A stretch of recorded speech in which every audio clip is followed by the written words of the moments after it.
Oregon is going to the Final Four. The following is a Learfield presentation of the Oregon Sports Network. And Oregon is going to play in the national championship game. This is Duck Insider. We need to get community. We need this thing to be bigger than just our little circle of players and coaches. Are you kidding me?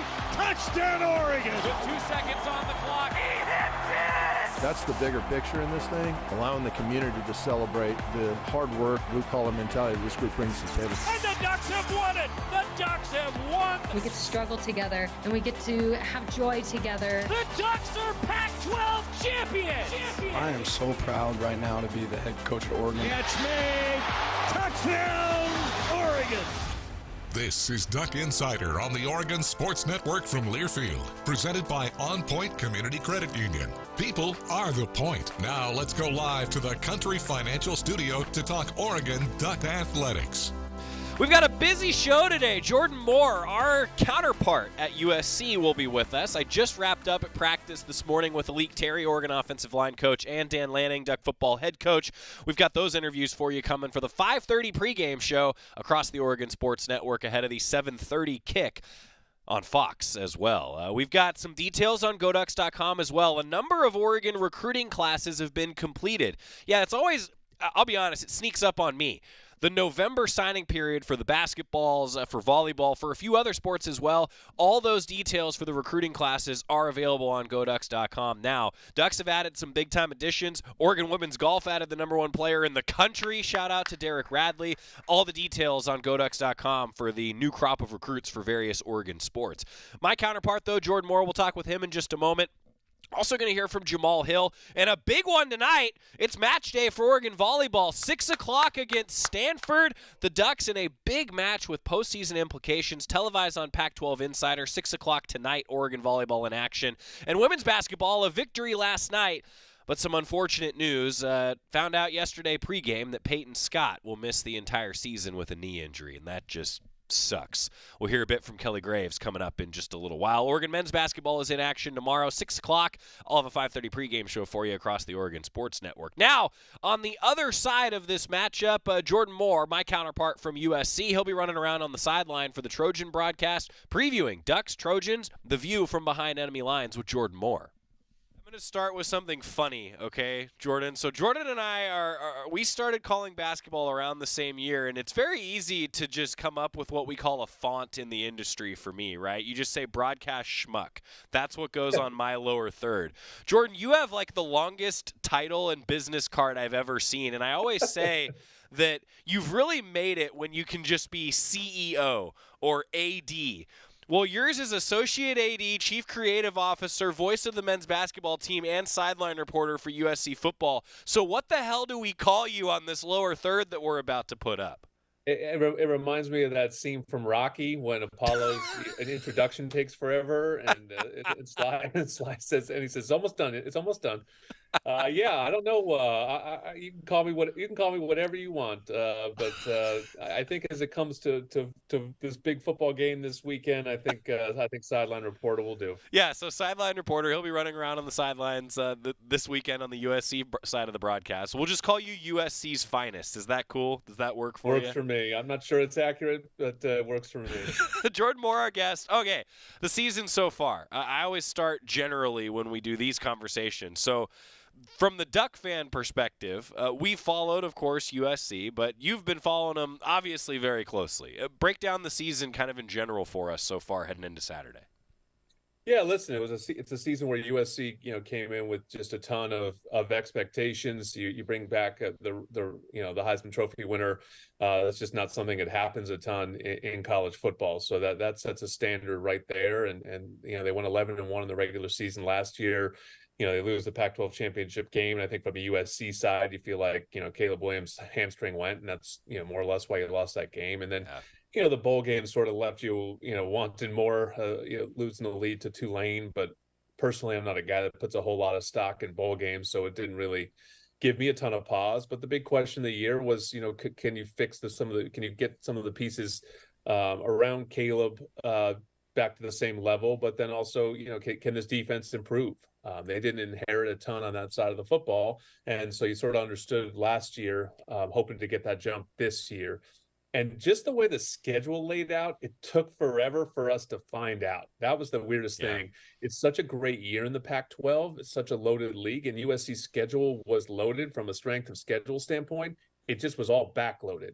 It all started really with the game in South Bend and Notre Dame, where you sort of start finding the answers to the test.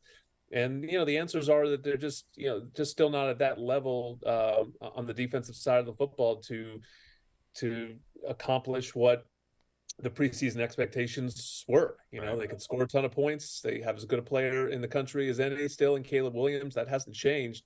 But they just really struggled pretty consistently to get off the field. And you just have to look at the most recent game against Washington, which was so reminiscent.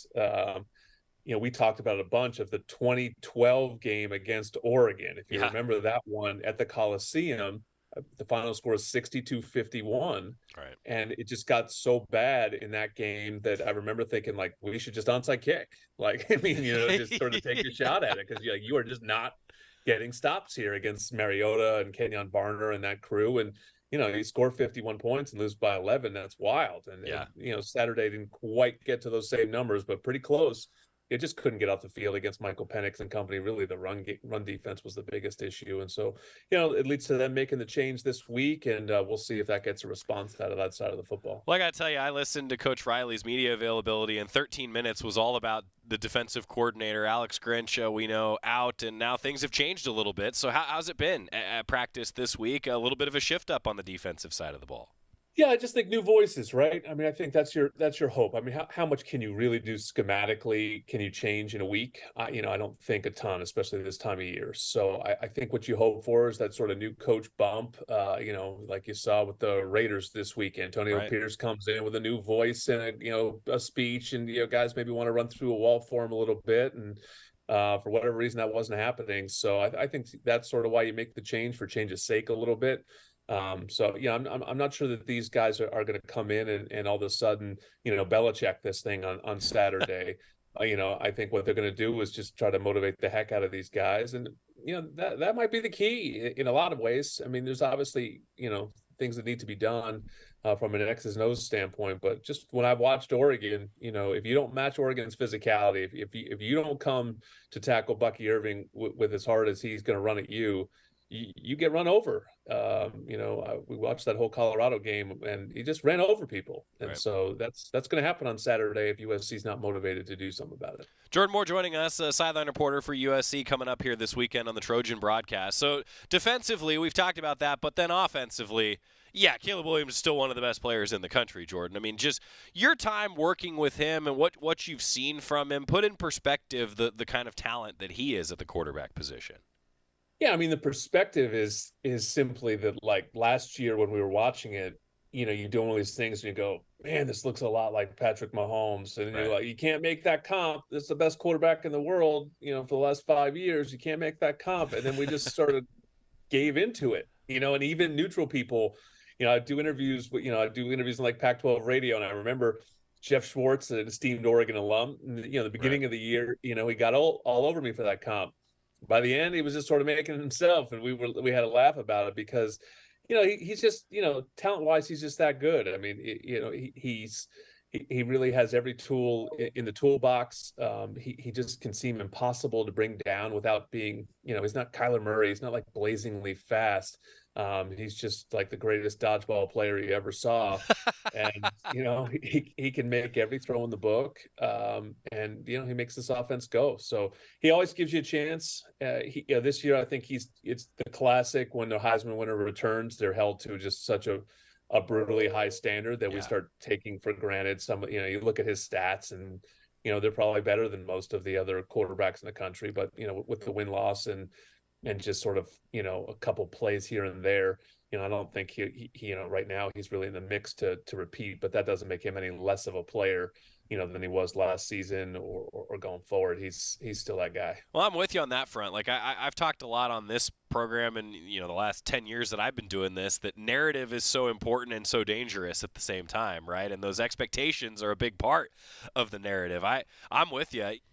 More to come with Jordan Moore, and I do agree with that assessment. We actually talked to Jordan yesterday, and we've got it for you coming up in a few parts. A lot to talk about, including upcoming a new defensive coordinator this week for the USC side. Does that change things? Well, we'll find out what the Trojans are saying about that aspect coming up in just a moment. Duck Insider presented by OnPoint Community Credit Union. More in the Country Financial Studio after this on the Oregon Sports Network from Learfield. As a local community credit union founded by teachers, OnPoint is committed to supporting the students and faculty at the University of Oregon. And on game day, we're right there with you, on the field, in the bleachers, and in the classrooms. Drop by our local branch today and discover the many ways OnPoint can help support your financial well-being. OnPoint Community Credit Union. People are the point. Federally insured by NCUA. Equal housing opportunity. Hey Duck fans, we're all about protecting our home turf here in Eugene. You should do the same for your home with Country Financial Insurance. Most home insurance doesn't account for inflation, but with Country Financial, yours can. If something happens to your home, make sure you can rebuild the same house in the same place. Call a local representative or 866-COUNTRY and get a solid defense for your home. Home insurance policies issued by Country Mutual Insurance Company, Country Casualty Insurance Company, or Country Preferred Insurance Company, Bloomington, Illinois. Property must meet age and condition requirements, which vary by state. Your daily dose of Oregon athletics. This is Duck Insider from Learfield. Into the building for the first time after the shooting. It was crippling, but it had to be preserved. In response to the Pulse nightclub shooting that affected the LGBTQ community, Barbara Poma, owner of Pulse, founded the One Pulse Foundation to honor Pulse victims and survivors. If you're an ally of this community, speak out. There are more of us together than apart. It is the power of love in its rawest form. Join the fight for LGBTQ acceptance. Learn how at lovehasnolabels.com. Brought to you by Love Has No Labels and the Ad Council. Wouldn't it be great if life came with a remote control? You know, you could hit pause when you needed to, or hit rewind, like that time you knocked down that wasp's nest. Uh-oh. Well, life doesn't always give you time to change the outcome, but prediabetes does. With early diagnosis and a few healthy changes, you can stop prediabetes before it leads to type 2 diabetes. To learn your risk, take the 1-minute test today at doihaveprediabetes.org. Brought to you by the Ad Council and its prediabetes awareness partners.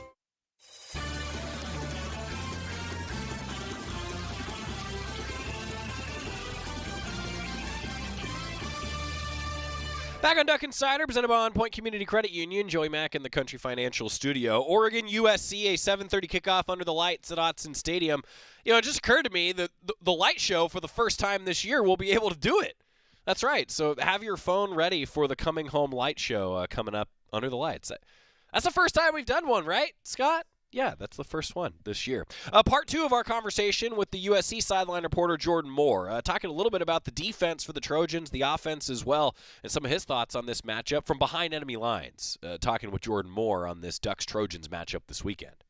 Manning's been very complimentary of the Trojan offense and the way that, particularly like Oregon, USC can often start fast. A lot of teams have had to chase points against the Trojans this year. Yeah, I mean, Lincoln Riley usually likes to take the ball first and get a lead. That was really the story of last year's team in particular. I mean, they really just jumped out to a lot of leads last year. They did that at the beginning of this season very well. And some of these losses USC's been chasing, and I think that makes it, more difficult. Yeah. Offense gets a little bit out of balance in those cases. So I do think it's important, who gets out in front, who's efficient in that first quarter, because then you can stick to your script and really, manipulate the game from there. But in terms of weapons on offense, Marshawn Lloyd's been a revelation coming out of the transfer portal. He's up there among the nation's leaders in yards per carry. He didn't play last week against Washington, sort of a surprise omission. But we'll see if he plays this week. But even in his stead, Austin Jones, ran for 120 plus yards against Washington. So there's talent in the backfield. The offensive line has really been excellent in the last couple of weeks in terms of run blocking. Some of the pass pro stuff has been up and down at times this year. And the receiving core is, it doesn't have a Jordan Addison like it had a year ago. I think that's the biggest difference. It's still really talented, but it doesn't quite have that one guy who's at the top of everybody's game plan. And we've talked getting spoiled. I mean, the number of receivers that have come through USC in the last decade or so, we're just so used to having, sort of that guy. And then last week we played Washington. I was like, they're what USC used to be in that sense, where they got the first and third receivers in the league. USC doesn't quite have that this year. And then they have a really interesting player in Zachariah Branch, who, is the number one receiver coming in as a freshman. He hasn't quite hit at the receiver position yet, but he really is special as a return man. So you'll see him at both, return and on offense on Saturday, and we'll see if they can maybe get him unlocked a little bit on the offensive end. You touched on the returns. That's something that's been a storyline on the Oregon side is, you'd like to always kick it out of the back of the end zone. You'd like to always have it be right out of bounds at the 1 yard line on a punt, but that's not always the case. The return game, I think, could be a factor in this game, Jordan. I feel like in a game where you could have a lot of points being traded, field position matters. The return special teams could be important this weekend. Yeah, and I mean, he really is special. I mean, I remember when he came in, some of the beat writers who had covered him in high school had said to me, always, he's a better returner than Adoree Jackson, and that's saying a lot for somebody that lived through Adoree's 3 years at USC.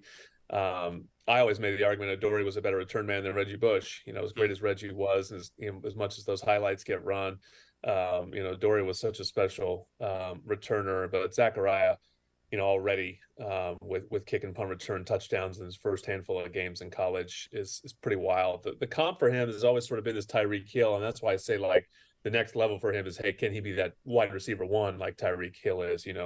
But certainly the tools that you see in the return game make you believe that anything is possible when you have a kid that talented. Yeah. So in general, are you anticipating a shootout? Like if we were betting men, which the NCAA doesn't allow us to be, or do you take the over here? What is the over-under? I don't even know. I'll have to look. I don't know it either, because just if anyone's out there, we are not betting. That's right. That's right. Just hypotheticals. Yeah, listen. 73 and a half.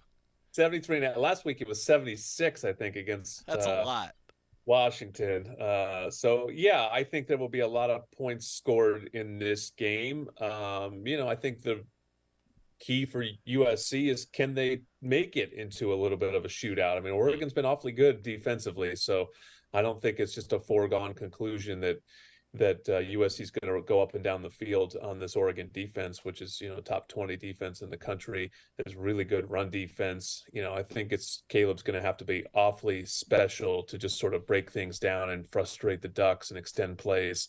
I think that'll be the key for USC scoring a bunch of points. And then for the Trojans, I mean, it's certainly fair to think that Oregon, a number 2 offense in the country, is going to really have a ton of success against a struggling USC defense. So then that really comes down to the change that was made, and can we really see that something materially happen on the field that makes you believe something different than what you've seen for the first 3 quarters of the season. All right, I want to come back to keys to the game first, though. Bigger picture, you touched on some of the thoughts about Oregon. I do always like to ask, like, the other perspective, right? We're in the Oregon bubble, like you're in the Trojan bubble. So what's the Trojan bubble think about the Oregon bubble right now? What's the view of the Ducks from Southern California? Yeah, I mean, I guess I can only speak to myself. I mean, I'm excited that Oregon's joining us in the Big Ten. I love this matchup in a bunch of sports, but particularly in football. And I think Oregon's got it rolling right now. I mean, I think Oregon's the best team in this league. I don't even think it's particularly close. I think if it ends up going sort of in the predictable way and Oregon plays Washington in the Pac-12 title game, I really think Oregon's going to sort of show its class in a game like that, and really has a chance to make it to the playoff. I think ultimately what's been impressive about Oregon is that they brought in a defensive-minded coach in Dan Lanning, and he's made improvements on that side of the football. But even with 2 offensive coordinators in 2 years, they've been able to really excel at a high level offensively, and so. That's always the push and pull of football, right? It's like your head coach is going to probably be from one side of the football or the other. So can you get that other side of the football right? Really alarming when you can't get the side of the football right that the head coach is on. And sometimes we see that, and that's usually when it's going bad. But, not surprised that Lanning has been able to improve the defense, but very impressed that they've been able to really just dominate offensively the way that they have. And, they sort of benefit as the rest of the league has and going to the portal and getting a quarterback. Sure. Who's super efficient at Bo Nix. So, yeah, just very impressed. And, as I said earlier, I think the physicality of Oregon's offense is what would scare me the most as a USC fan. Just USC struggled with tackling this year, and Oregon is just a team that will run through you if you do not match their physicality. Jordan Moore joining us. He's a sideline reporter on the USC broadcast coming up this weekend. All right, Big Ten. You touched on it. I'm glad that we still get some other West Coast trips as part of the Big Ten. I imagine USC is excited about staying on the West Coast for at least a couple more games every year, right? They were kind to me. What did you get for November next year? What did you get as your November road trips? Well, Michigan and Wisconsin. There you go. See, those are the ones that we avoided. So they were a little harder on Oregon's sideline than they were on this USC sideline reporter. And maybe, you're up in Oregon, maybe you can deal with it a little bit better. But we got Michigan and Minnesota in the front half of the schedule. Hopefully gorgeous fall, crisp afternoons. And then the back half, we're going to Seattle and we're going to Maryland. I can deal with those two places in November. So they were, for at least year one, they were kind in the way they laid it out. So we still have, Washington, UCLA, Notre Dame at the end of the season, but no Oregon next year. I think that's maybe a couple of years before the Trojans and the Ducks play again, unless they meet in the Big Ten championship. Yeah, which could happen. It could happen. It really could, and I am disappointed that Oregon and USC aren't going to be squaring off more coming up in the Big Ten. I thought maybe it would be like UCLA, USC, Oregon play every year, but that's not the way that the Big Ten broke it up. In any case, it's the first time since 2015, like we were talking about with Jordan earlier, that USC is at Autzen, and then it's going to be a few years after that until they're back here at Autzen Stadium. This is a big one coming up. 7:30 under the lights at Autzen Stadium. Part 3 of our chat with Jordan Moore is coming up on the USC side, breaking down some keys to this game as well. Stick with us on the Oregon Sports Network from Learfield. Dear roads, trails, and rivers. Ready for some SUV action? Drive family adventures with the Highlander. Make a splash with the RAV4. Or haul fun with a Sequoia. Check them at Toyota.com. Toyota, let's go places. As a local community credit union founded by teachers, OnPoint is committed to supporting the students and faculty at the University of Oregon. And on game day, we're right there with you, on the field, in the bleachers, and in the classrooms. Drop by our local branch today and discover the many ways OnPoint can help support your financial well-being. OnPoint Community Credit Union. People are the point. Federally insured by NCUA. Equal housing opportunity. Dear roads, trails, and rivers. Ready for some SUV action? Drive family adventures with the Highlander. Make a splash with the RAV4. Or haul fun with a Sequoia. Check them at Toyota.com. Toyota, let's go places. Your daily dose of Oregon athletics. This is Duck Insider from Learfield.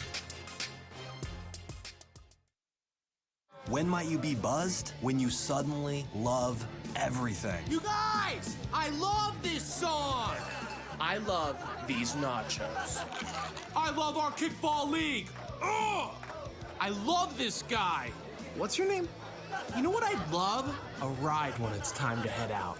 If you see a buzzed warning sign, call for a ride when it's time to go home. Buzz driving is drunk driving. A message from NHTSA and the Ad Council. I love your car. Is this real leather? When you're high, you feel different. You think different, you talk different, you draw different, you listen to music different, but you probably knew that. Problem is, you also drive different, and not in a good way. That's why driving high is illegal everywhere. So if you're high, just don't drive. Make a plan to get a sober ride. Because if you feel different, you drive different. Brought to you by NHTSA and the Ad Council.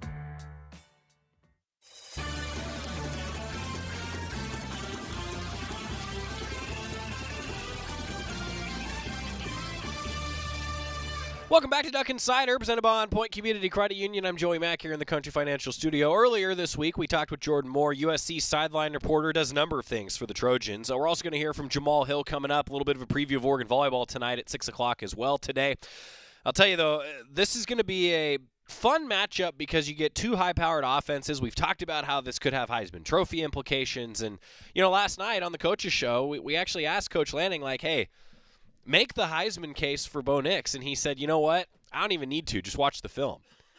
That's a big-time statement from Oregon's head coach. In any case, if you missed the coach's show last night, I encourage you to check that out. Continuing our conversation with Jordan Moore, my counterpart from USC.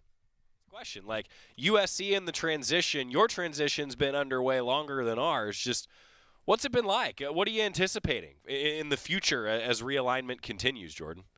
I'm fired up about it. Listen, I see the success that we've had in football this year. I was at the same event as you were, the basketball opener on Monday, where all 4 games were won by Pac-12 teams. And we sort of joked, with someone that was there. I said, who would break this conference up? And, that part is depressing. It's just going to be depressing. But with that said, I am very excited. I mean, to me, this is not like just happy that we're still around. To me, what you want when you work in sports is to be a part of big time atmospheres and big time events. And to be honest, I just don't see enough of that around our league. And when I watch these Big Ten games, I see it, so I'm excited to experience a whiteout at Penn State. I'm excited to go to the Big House. I'm excited to play Michigan.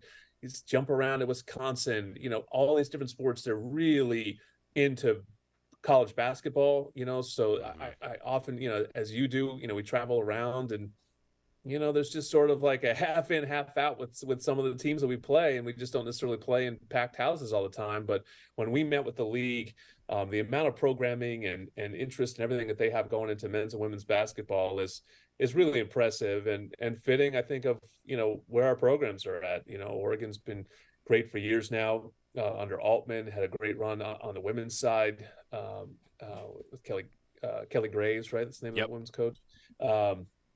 And USC's, really in sort of a golden era of sorts on the men's basketball side, and then women's basketball's really picked up too. So, that to me is what I'm excited about is some of these sports. Volleyball is like massive in the Big Ten. You can our student athletes are going to go and play in front of 10,000 people for some of these games. That's just big time college athletics, and that's what you want to be a part of. I mean, the money and all the rest of it that comes with it is great, but like you just want to go to the games and feel like, there's buy-in everywhere. Well, I've said this before, and Jordan, like I have one of these conversations with every opposing broadcaster, right, every week on the show, and I'm disappointed just from my own fandom about the Pac-12. I wish that it was continuing, but then also for Oregon's sake, I'm also excited for everything that you just said, right? I mean, we can express multiple emotions at the same time. I keep coming back to that. I'm right there with you. Hey, you touched on basketball. So Oregon, USC, Pac-12 championship game. What are we thinking here? It sounds good to me, man. We were just in Vegas, and it was so weird because we're so used to ending our season in that same arena that to begin it felt strange. It felt like we were at a Pac-12 tournament, but we weren't. I feel really good about USC's team this year. I mean, obviously they bring in Isaiah Collier, the #1 player in the nation.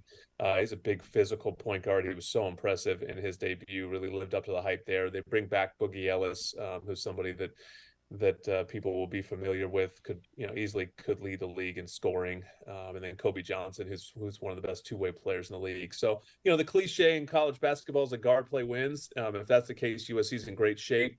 They're still sort of figuring things out in the front court a little bit. They got some players out that will hopefully be back soon. Obviously a lot of eyes on the program in large part due to Bronny James, who hopefully will come back at some point in the middle of the season. So, this is kind of the most exciting. I think I called it on the broadcast for the most anticipated year for USC basketball, probably since like the OJ Mayo season. Wow. When he started on the cover of Sports Illustrated. Really, it's been that long. I mean, the Evan Mobley year maybe would have been that, but that was the COVID year, so we played in front of nobody. But yeah, it's been weird. I feel like we sort of missed each other a little bit. Oregon and USC, for whatever reason, haven't played a ton in basketball. You're coming to Galen Center for the first time. When was the last time you were in Galen Center with fans? Because I know you came during the COVID year, but there was also the year after the COVID year where we just decided to kick our fans out for a weekend. Right. And Oregon came in and beat us up. But I don't think you've been in Galen with fans for 5-6 years. I think it was 19. That's the last year that I can think of. Would have been the 19 to 20 season. Because I got to go back and think about that now. Did we play down there in 1920? If that's the year where Peyton Pritchard was the best player in the league, you did not. Yeah, so then it would have been the 18-19 was the last time we were there. Yeah. Yeah, because ultimately that game in Eugene decided the league that year. That's right. I think it was a double overtime game. It was a great game. USC had a late lead, and Oregon sort of stole it in the last couple seconds to push it to overtime, and I think won in double OT, and that basically determined the league that season. So yeah, it's been a minute since we've had you down here. I think the top half of the league is pretty good this year. All will sort of be in the mix for the tournament. So should be fun. Yeah, it was a 79-70 game. Ducks pulled away in double overtime. I remember it in January of 20, and then I don't even want to think about what happened in March of 2020. Yep. All right, lastly, we'll sum it up. Jordan Moore joining us. He's running around on the sidelines. I think it's going to be a pretty nice day for you, by the way. Really? No rain? Well, I thought I saw some rain around it. Jordan, it never rains at Autzen Stadium. Okay, thank you. That's never rains at Autzen Stadium. Don't worry, though. You're not Cal. I told Justin Allegri that it only monsoons when Oregon plays Cal, okay? This is a true story. Whenever Cal is in town, Jordan, or Oregon's in Berkeley, it is a monsoon. It doesn't matter what year it is. It happens all the time. The real depressing news was if we'd beaten Washington, our game was going to be 12:30 up at Oregon, and by losing, we paid the punishment of 7:30 and landing sometime around 2:30 in the morning back at LAX and crossover season between football and basketball. So it's not ideal, but hopefully we'll get a good game out of it. I hear you. All right, sum it up for us. Keys to the game. What's on your mind? Yeah, I think a couple things. I do think USC is going to have to take the ball away. The Trojans have just sort of.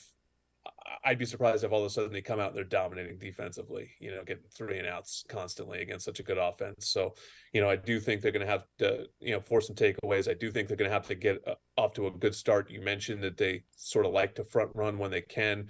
I think that'll be huge, particularly in a night game atmosphere at Autzen. That is, not an ideal situation to be trailing in. So if you could sort of keep them out of it, that game I mentioned in 2011, which was really one of the best games I've seen since I've worked at USC. That was a top 5 Oregon team. The Trojans were big underdogs in that game, but got off to a great start. I think it was 14-0 in that game before Chip's crew really got going, and ultimately, came back at a field goal to send it to overtime, missed it. But, that's how you do it. Autzen wasn't like a dominating factor in that game. So, if they could do those two things, then I think, as I mentioned earlier, I think Caleb's feet need to be a huge factor in the game. I was listening to some people break down sort of Oregon's defense and, landing from that SEC school, Georgia and Alabama. And it's like, what is giving those teams problems? Well, mobile quarterbacks, because it's kind of the one thing you can't game plan for. It's like, great, we got back there. We did everything we were supposed to do. Whoops, he's out of here. And he just goes and makes a play, right? So, I think back to Deshaun Watson and the kind of performance he put on in a national championship game to beat Alabama.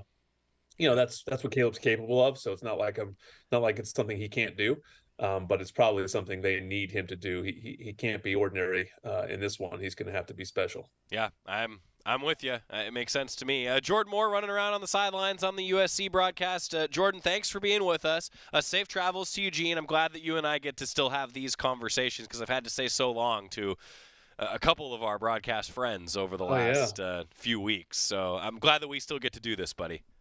You, me, and Tony just hanging out, just switching over, doing it hand in hand. That's right. Thanks, Jordan. Take it easy. Thank you. Yeah, Jordan Moore and I, we've talked a lot about the Big Ten and everything else, but then in this particular game, I really think there's going to be some fun fireworks on both sides. Look, statistically, these are 2 of the highest-powered offenses in the country. Now, Oregon's defense, as Jordan said, a top 20 defense in pretty much every category. So, yeah, you tip the scale Oregon's favor, but that's why you play the games, right? I think it's going to be fun at Autzen Stadium. Every week, for home games, that is, Dove Lewis, our friends at Dove Lewis, bring us the pet of the week. This week, Winnie and Mabel, which, can I just say, what great names for dogs. Like, that's just really well done. Pet of the Week brought to you by Dove Lewis, Oregon's only nonprofit 24/7 emergency animal hospital. They actually came from Oregon Dog Rescue. That's something that I think is so cool. Border Collie and a German Shepherd and Siberian Husky. Mabel, an Australian cattle dog. The first I mentioned is Winnie, by the way, a terrier. And I'll tell you, this is one of my favorite things that we do. And my only request, get some duck gear for these dogs. Big Oregon fans. That's fun. Dove Lewis bringing us our Pet of the Week. For home games, we do it every week. You can find more information on the Oregon Sports Properties Facebook page here coming up. When we return, Jamal Hill, one of the guys who I think is a key in this game. I'll talk a little bit about that. And our Slokum Center Minute talking about ankle sprains. Oh, we've all been through that. When we come back, talking more Ducks and Trojans on the Oregon Sports Network from Learfield. Welcome to the Slokum Center Minute. Slokum Center orthopedic doctors are located here in Eugene and are the official orthopedic team physicians for your Oregon Ducks. With me, I have Dr. Lyle Jackson, a foot and ankle orthopedic surgeon at Slokum Center for Orthopedics and Sports Medicine, discussing ankle sprains. Dr. Jackson, tell us about ankle sprain injuries.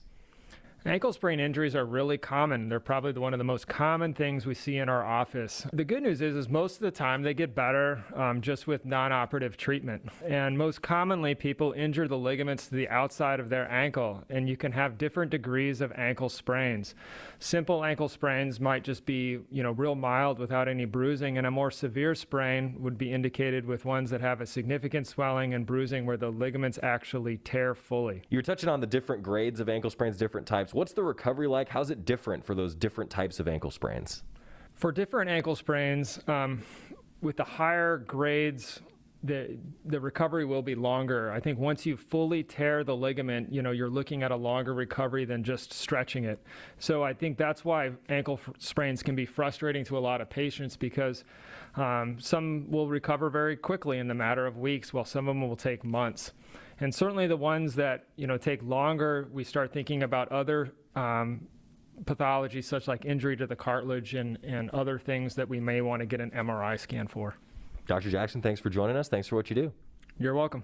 That was the Slokum Center Minute, brought to you by Slokum Center for Orthopedics and Sports Medicine, the official orthopedic sports medicine team physicians for University of Oregon Athletics since 1967. Dear roads, trails, and rivers. Ready for some SUV action? Drive family adventures with the Highlander. Make a splash with the RAV4. Or haul fun with a Sequoia. Check them at Toyota.com. Toyota, let's go places.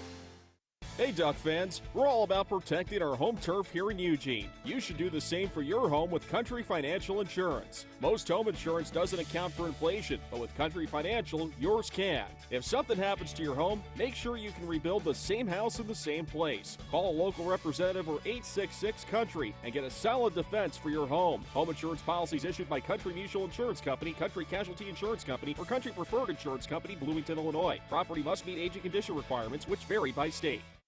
Dear roads, trails, and rivers. Ready for some SUV action? Drive family adventures with the Highlander. Make a splash with the RAV4. Or haul fun with a Sequoia. Check them at Toyota.com. Toyota, let's go places. This is Duck Insider, presented by OnPoint Community Credit Union on the Oregon Sports Network from Learfield. Sometimes I just cannot believe all the storms we've gone through here. I can only hope that we'll be able to leave this house to you one day, baby. You're our legacy. Planning for these disasters will make sure we're safe, and is the best way to protect that legacy. Protect your legacy. Visit ready.gov/plan for the tools and tips you need to start your emergency preparedness plan today. Brought to you by FEMA and the Ad Council. Hi, I'm Danica Patrick. Watching my nieces grow, play, and learn is amazing, but not every child gets to be carefree. 1 in 6 kids in the U.S. are hungry. This breaks my heart, and it's something that Feeding America is working to change. Each year, the Feeding America network of food banks rescues billions of pounds of good food that would have gone to waste and gives it to families in need. To help, visit feedingamerica.org. Brought to you by Feeding America and the Ad Council.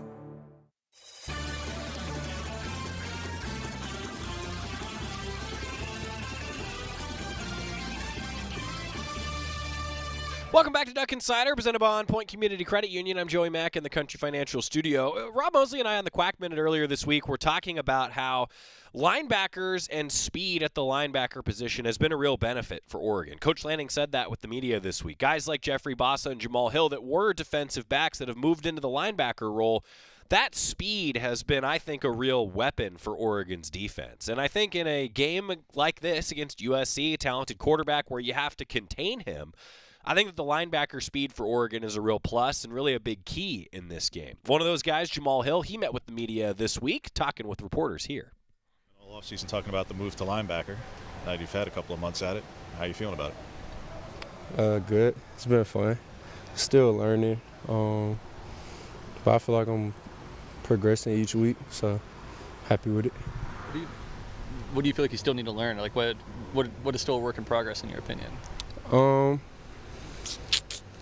Like just taking control of the defense. Like I feel like playing safety, you're really only accountable for like the back end. So like having that line of communication from like the front to the back end like is important. I feel like that's where I can grow at right now. Justin's got a couple games under his belt now, coming back. You know, what is his return meant to this defense, and what are you seeing from him? Sure, everything. I remember I said it like a while back when he came back. He was gonna be like the piece that got us like over the hump, and like just his physicality, his presence, like his voice. Honestly, like he speak like a lot more than I think like people really realize, like being like a transfer and stuff like that. But when he talked to the defense about stuff, like everybody listened because he didn't play, he didn't did it, and he showed us every day at practice like why he one of them guys. So everybody respect him. What has this series meant to you? You know, you're an East Coast guy, but you come out for this one and one of the biggest games of your career back in the 20 title game, and you were part of the 19 game, which was pretty lopsided too. So what does this series mean to you? Just another game, like not too big. Got to prepare for it like any other game. Just take it play by play. Like each year it's a different team, so it's like can't really look into the history of it too much. But yeah, just another game. Caleb Williams is obviously the big story of their offense, but you guys have faced some pretty good quarterbacks this year. How is that experience going to kind of come into play this week for you? Like I said, every week is like a new challenge, so it's like we prepare for each team like differently because every team has like their unique strengths. Like I feel like we have a good game plan, a great game plan, honestly. So we'll see what it looks like Saturday. How similar or different is Caleb than the player that you played in the Alamo Bowl? I have to see Saturday because that was my only time seeing him in person. But, I mean, from a distance, of course, it seems like he got a lot better. Even though he was a great player then, he's a great player now. But we'll know really when we see him in person. What's going to be key for you guys to come out and set the tone on Saturday? You know, the importance of getting some early stops in this one. Just doing your job, like not letting the moment get too big, feeling like you got to do something like outside of what we practice and what you've been doing. Like it's another day of practice. Just got to do your job. What's the biggest challenge that USC's offense presents for you specifically? They score a lot of points. Just got to stop them from scoring points, really. But yeah, they got a lot of good players. Like they number one in a lot of aspects offensively. So that's gonna be a challenge not only for me but like for our whole defense. But we look forward to the challenge. When playing a team like USC where offense is so clearly its strength, does it feel like there's more weight on your shoulders to kind of shut that down? I mean, I feel like it's weight on our shoulders every week because we don't want none of the teams we play to score or have a good game offensively. So, like I said, we just got to do our job, not let the moment get too big, like play within the scheme, trust your brother, play for your brother, and we'll see how it looks Saturday. Jeff Boss has been generating a ton of pressure for you guys from the inside backer position lately. What do you think enables him to do that? Like, what makes him so good at that? Smart. Like, if we was to look at, like, film study, like, as a team, like, he might be number one. Like, I feel like he know probably the offenses we play against better than, like, our coaches. Just, like, it's crazy, honestly. Like, if you hear him at practice, like, he calling out the plays, like, every play. Like, we in the meetings, he calling out the plays. Like, he's just a real film junkie, and I mean, I admire that about his game. Like, he make everybody else better. Like, he push us to, like, do more, watch more film, like, just like little keys, like he pick up on a lot of stuff, like, and it helped our defense, and it definitely helped him with his blitz indicators because he able to time it up and make plays. So yeah. Has that always been the case with him since he arrived as a freshman, or is that just him putting in the work and learning film study? I feel like he's definitely grown in that aspect. Like, of course, like from a freshman to now, but like I feel like this year he took it like to, I feel like this year he took it to like a whole nother level. Like, it's crazy. Like, if you ask anybody on our defensive like staff about it, like they can vouch for it too. Like, it's crazy. What time does he get in the film room then? He always the first car I see when I get here, so I don't know what time he get here, but be here early. It feels like one of the big marks of like great teams is the practices are harder than the games. How do you feel like the practices are stacking up to the games for you guys, whether that's intensity, difficulty? It's just a big shout out to our scout team, honestly. Like, our scout team will beat a lot of the teams that we played against, like, truthfully, because like all the talent we have on our scout team, and like that look that they give us during the week is crazy. Like, it's definitely way harder in the week, and it prepares us for the games. Like if we do face adversity, like, it's none of the looks that we've really seen in the game we've never seen before. Like, so just shout out to everybody on our scout team because they really make us better. That's cool to hear, right, from a guy like Jamal Hill. And we heard Dan Lanning talking about that, how the Ducks have gotten a really good look at USC's offense because of the scout team. That's critical. Something that we probably don't talk about enough, to be honest, is that scout team, the work they put in, not only knowing Oregon's system, but then knowing the opponent's system each week and giving the starters that look. I think that's really important. Jamal Hill talking there. Volleyball and a big one tonight. 6 o'clock, Pac-12 Insider has it televised. It's a top 10 battle between Oregon and Stanford. Ducks win this match. Oregon may very well be a top 4 seed come NCAA tournament time. It was a really high-level volleyball match the last time these two teams played. Oregon didn't come out on top. Stanford still in control in the Pac-12. Big one tonight at 6 o'clock for Matt Ulmer's team. And earlier this week, the Duck volleyball head coach chatted with the media. A couple of home wins, headed on the road early week, headed to Stanford first, where coming off that weekend where it's the team going into big weekend on the road, next 4 on the road. Yeah, I thought we did a lot of really exciting things this past weekend. I think our offense just continues to improve, and we're getting a lot of people involved, and our numbers are good. I think we're tinkering around with some of our rotations and figuring out better passing rotations for us. I thought that looked really good on Sunday against Colorado, and see if we can continue with that. It's asking Georgia and Gabby to do a little bit more in a 2-person serve receive, but they're 2 of the best passers in the country, so I think we go for it. And I thought that was a good change. Defensively, we're holding teams to a really low number, and our serving, that was the best we've served against Colorado. And so if we can take some of that confidence moving forward, we're gonna be tough.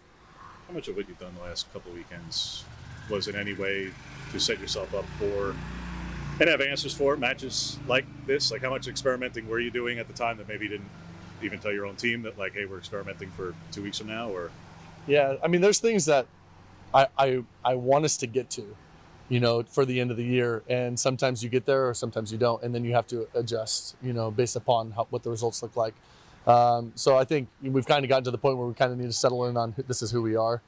I feel like it was about this time last year too, and you just kind of get into this is what we're going to be, and we got to figure out how to do it from here. But you have enough research and data now at this point where you kind of know who you are. So I do feel like we're falling into, like, here's what our rotations look like. Here's the best set combination or best play combination or blocking scheme or things like that for us. And here's maybe where we don't do as well. So again, depending upon who you're playing, there's different things you got to be able to do. But overall, I feel like we're really starting to understand who we are.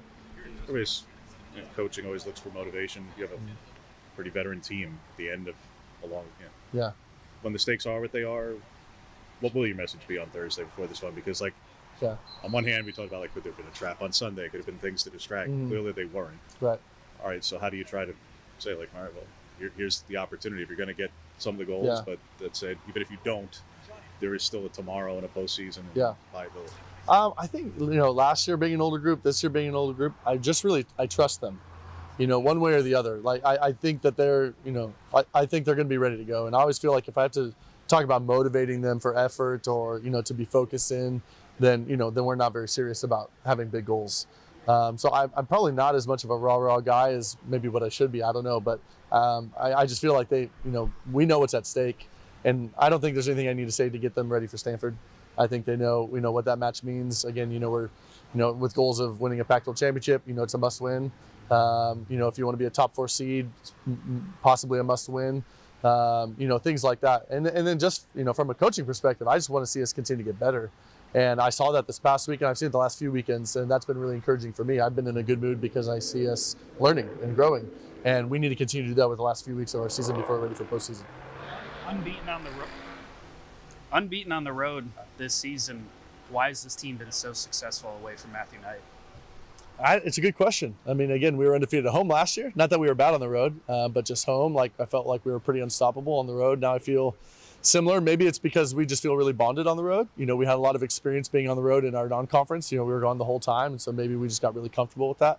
But I do see us be really tough on the road. We don't get bothered by much when we're out there. And like I said, we really come together really well on the road, and we've been in some really tough environments already, and Thursday will be no exception. So we're going to need to bring our A game, and hopefully the road just keeps perking us up for that.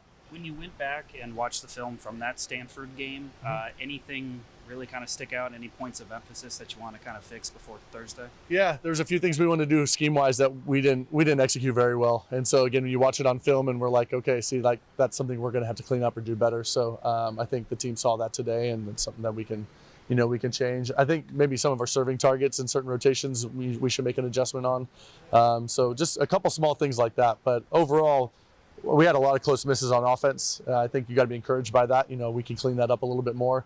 But then defensively, there's a couple adjustments we can make that hopefully make it a little harder for them. Last thing for me, non-volleyball related question, but I asked Lanning this yesterday. Crossover season starting now with basketball. What's your relationship like with some of the other coaches here, and any lessons that you've taken from anyone in particular that sticks out? I mean, I feel just super lucky to be here. Again, I share a building with Altman and Graves. It's pretty great company to be around, and I think we all just encourage each other all the time. We're watching each other, we text each other. Dana's not big for social media, but he still texts, which I feel really cool when he sends me a text. That's a big deal. And Kelly, we talk a lot, and all the staffs do. Very encouraging. With Dan and I having the same season, I feel like we're both in grind season at the same time. But definitely, I feel like the whole coaching staff is, very much has each other's backs and tries to uplift each other the best we can. And it's just such a great group to be around. I feel like I can learn a lot. Yeah. What's led to some of the improvement in serving where, Kate was already good, but Yeah. I think she's probably had a better this past weekend. Mimi was particularly good this past weekend. What is it about that's kind of ticked up the serving a little bit? I feel like with us, it's just when we try to do too much.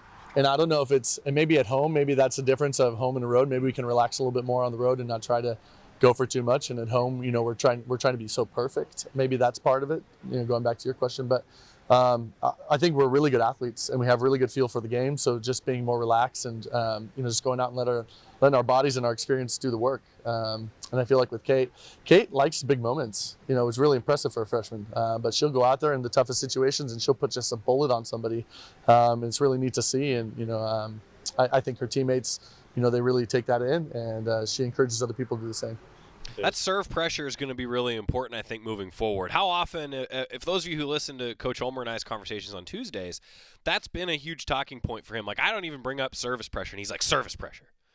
That's been a huge key for the Ducks moving forward. Kate's been really good in that category. When we come back, a little bit on women's basketball last night, and then a preview of what's to come for tomorrow's Duck Insider. Jerry and Jorgie will be with us. Keep it here on the Oregon Sports Network from Learfield. As a local community credit union founded by teachers, OnPoint is committed to supporting the students and faculty at the University of Oregon. And on game day, we're right there with you, on the field, in the bleachers, and in the classrooms. Drop by your local branch today and discover the many ways OnPoint can help support your financial well-being. OnPoint Community Credit Union. People are the point. Federally insured by NCUA. Equal housing opportunity. At Shadow Hills Country Club, we're more than just an award-winning golf course and practice facility. Our events team offers all-inclusive event pricing that allows us to take care of all the details while you enjoy your event. Our indoor and outdoor venues offer you a wide variety of fully staffed options that put the focus on you. From weddings to business and social events, at Shadow Hills Country Club Events Center, you get the benefits of a resort atmosphere and amenities in a peaceful country setting, just minutes from downtown Eugene. Call for a tour today or visit shadowhillsevents.com. Duck Insider continues after this timeout on the Oregon Sports Network from Learfield. You took the first step and quit smoking, but even former smokers may still be at risk for lung cancer. That's why SaveByTheScan.org wants you to know about a new low-dose CT scan that can detect lung cancer early. It takes only 60 seconds and could save your life. You took the first step, now take the next. Visit SaveByTheScan.org for a simple quiz to see if you're eligible and talk to your doctor about screening. SaveByTheScan.org is brought to you by the American Lung Association's Lung Force Initiative and the Ad Council. My simple solution to the problem was remove people from the scene and help them feel safer. In response to attacks against Asian Americans, Maddie Park raised over $250,000 to donate cab rides to the Asian community. There is so much more work to be done. We really need to come together and tackle this issue as a community. Support the Asian community. Learn how at lovehasnolabels.com. Brought to you by Love Has No Labels and the Ad Council.